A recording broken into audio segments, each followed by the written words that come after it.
Hello Internet, and welcome to my live reaction for Eden Zero Chapter 5. We last left off, Shiki and Rebecca and Happy came to Norma or Noma, I forget which, but the planet where Wise lives, where they discovered that it rained like pillars of earth at random times, and so everyone lives underground, where they came to the house of Dr. Wise Steiner, where he wasn't there, but then another guy calling himself Wise Steiner showed up and was like, hey, I'm Wise, what are y'all doing in my house?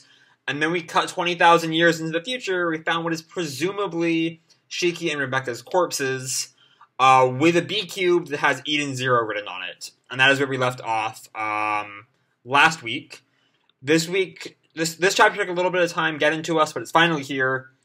And we open with a color page, incredibly super popular, a royal science fiction fantasy.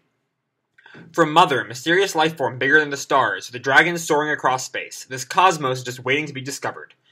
And we see a woman in, like, a Chinese-looking dress. My name is Zhao Mei. You will know who I am sooner or later. Please think of me as the narrator of this story. And she's, like, kind of, like, walking among the stars. I can't tell if it's supposed to be, like, a literal thing or, like, just a background. If I recall, we jumped to 20,000 years last chapter, right? Well, that didn't really mean much. What?! Okay, because in this story, time holds little meaning. Then we have a color cover with the gang all hanging out in like beach clothes. Volume 1 is set to be released for sale on September 14th, a Friday. There will also be a special edition. Space's Summer is also sizzling. Yeah, it's a color cover page. We have the same picture again, this time wordless. The story until now. And we have like a Chibi, Lucy, Rebecca, Shiki, and Happy. Happy and I went to Planet Granbell to make videos, and we met a boy there. Nice to meet you, Shiki. Yeah. We decided to look for Mother, the goddess of the cosmos, but we don't have a spaceship that could go all the way there. To help us with our spaceship, we came to Planet Norma to meet with our dear benefactor, Professor Wise. And then we cut back to them being held up at gunpoint by Wise. What did you come here for? Who in the world is this man who calls himself Wise? What is he doing in old Professor Wise's house? Like I said, we came to meet Professor Wise.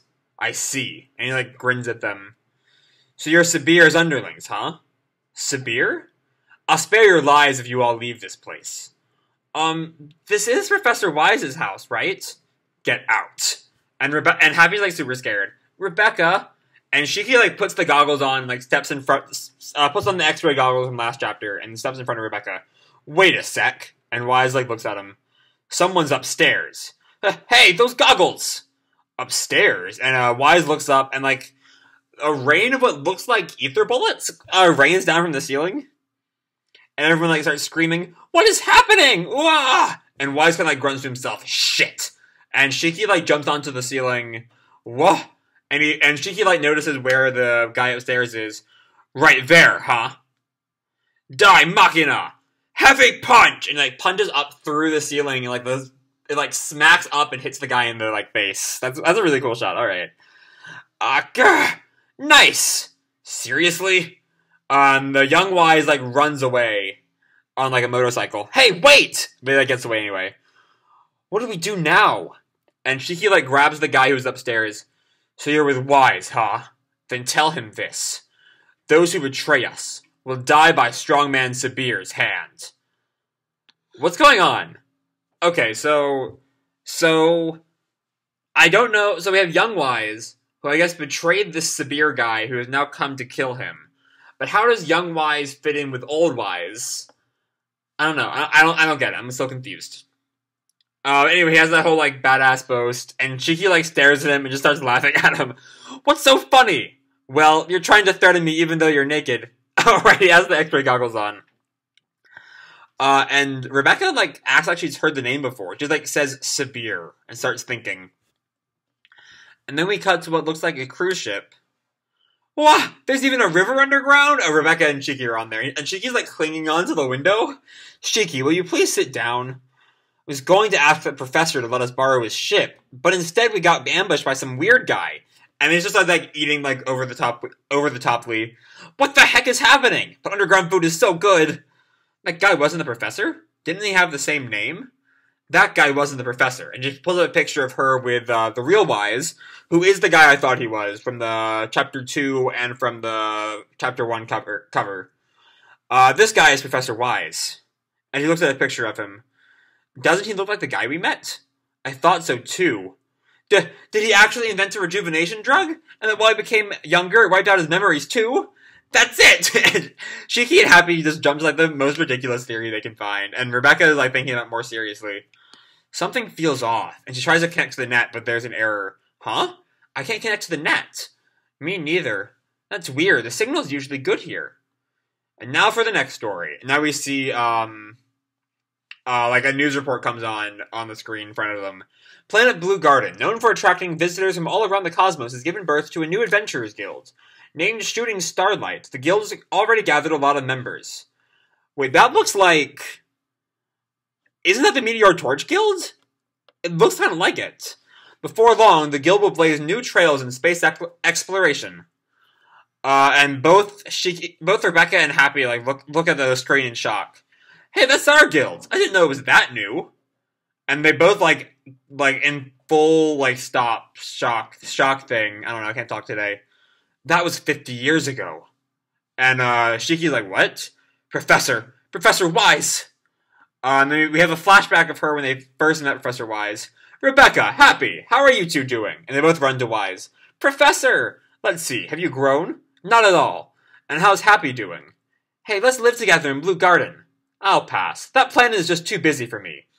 Then Happy and I will live here with you. We want to be with you, Professor. No can do, you two. I told you before, didn't I? This planet is dying. It's too fragile for youngins like you two. So what's going on? Alright, what? So there's so much going on here about time, I feel like. Do they somehow, how do they somehow travel back in time?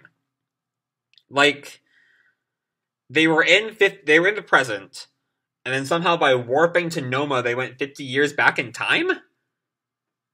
I guess that lends credence to the 20,000 years twist, but I don't know. Okay. So Rebecca like stands up from the table. Follow me. But we're not done eating yet. I knew it. All the cars are old models. All the machines in the city look obsolete too. And she starts shaking. I think we went back in time 50 years ago. We were in Norma from 50 years ago. Okay. Alright. That is what I just said, but okay. I'm kind of curious how we're gonna explain all this. Huh? Did we just do a time slip? Is that like a common thing? I have no idea what happened, but there's no mistaking there were 50 years in the past. Happy, what year is it right now? It's, Cosmic Year X492. Look at the street vision. Year X442. Okay. 50 years ago? We're seriously 50 years in the past? Then that guy earlier. That guy who said he was Professor Wise. No doubt about it. That was the young Professor Wise. What should we do? 50 years in the past? I haven't even been born. She starts like freaking out.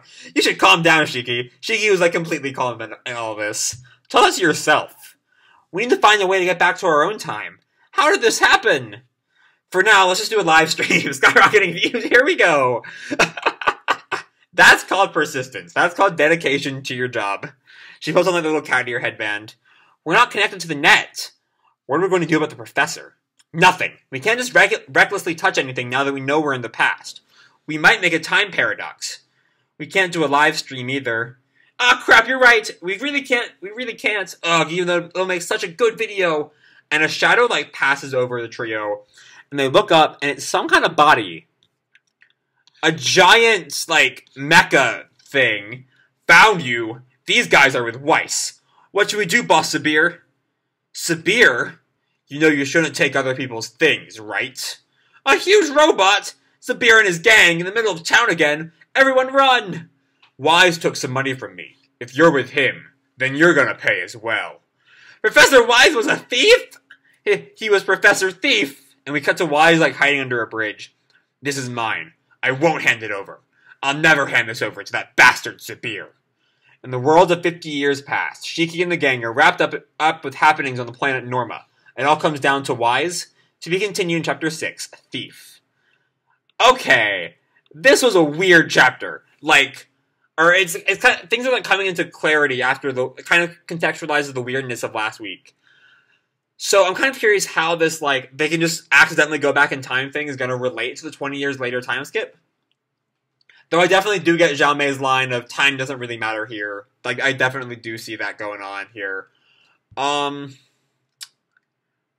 yeah, that was... So we're 50 years in the past now. Yeah. I don't know how that happened. Why was it only in this time? Is what we're going to see in the past going to relate to why Norma is dead now?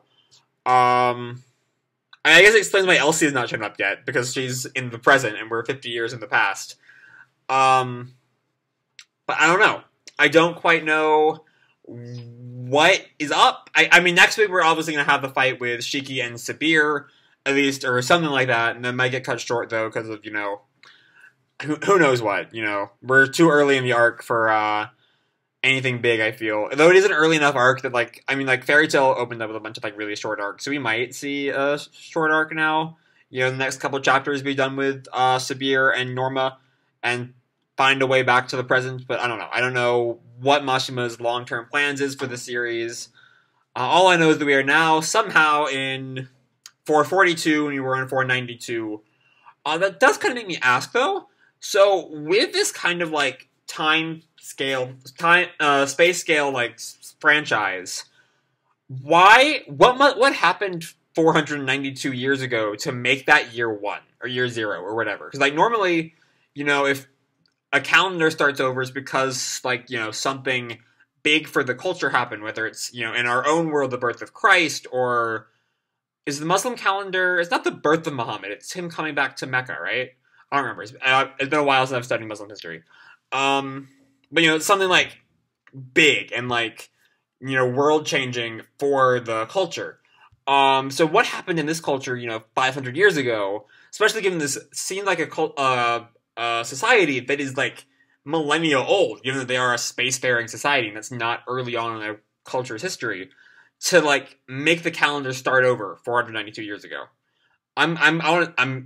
My, like, mind is, like, focusing on that, so, I don't know, those are my thoughts, but for the most part, this was kind of, you know, like the slow realization this was, like, not the present, like, does add up a lot of the mysteries of last week, like, why this young man was calling himself Wise, and all that.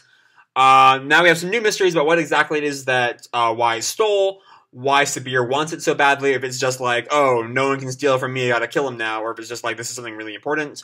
We don't know that yet. But yeah, and then we have 50 years in the past, we have Zhao Mei. I'm not entirely sure if she's supposed to be a character, or just kind of a narrator. I'm not sure. But yeah, those are really all my thoughts for this week's chapter of Eden Zero. I really enjoyed it. I'm really enjoying where the series goes. It's really starting to break. Like, when it first came out, it was criticized for feeling a little bit too much like Fairy Tail in Space, which, like, I was more than happy to see Fairy Tail in Space. But, like, now that we have this whole, like, time twist, it's kind of making a name for itself beyond just being Fairy Tail. So I'm really happy to see where we go from here. Yeah, that's really all I have to say for this week's chapter. I hope you all enjoyed the chapter and the video. If you did, feel free to drop me a like, subscribe, whatever the fuck you want. I don't really care. And as always, people, keep kicking ass, and I'll see you in the future. Bye.